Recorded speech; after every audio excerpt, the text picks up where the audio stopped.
আর বয়স হলে আমাদের কর্মক্ষমতা কমে, এটা অসুবিধা কি আছে?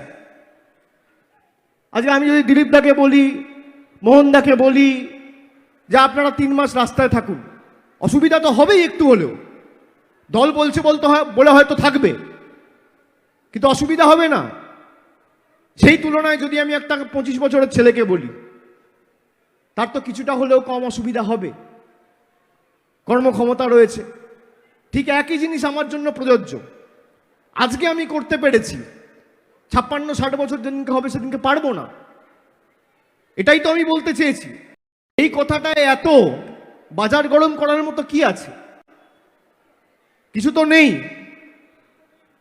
আর তৃণমূল ঐক্যবদ্ধ হয়ে লড়বে 2024 সালের লড়াই, চিন্তা করার কোনো কারণ নেই।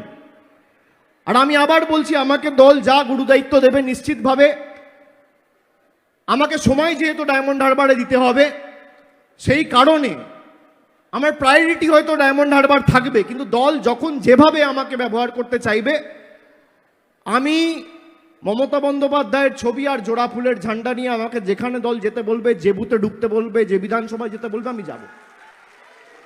এর মধ্যে কোনো রকম কোনো কলহ অন্তর্দ্বন্দ্ব দেখবেন না। আর আমি বিজেপির নেতারা ধোয়া তুলসী পাতা, টাকা মেরে বিজেপিতে চলে যাচ্ছে, সব খুন মাপ। কেউ বলছে ইনসাফ, কেউ বলছে ন্যায়, কেউ বলছে সবকা সাথ সবকা বিকাশ। আজকে আমরা যেটা করলাম সেটা ইনসাফ, সেটা ন্যায়, সেটা সবকা সাথ সবকা বিকাশ।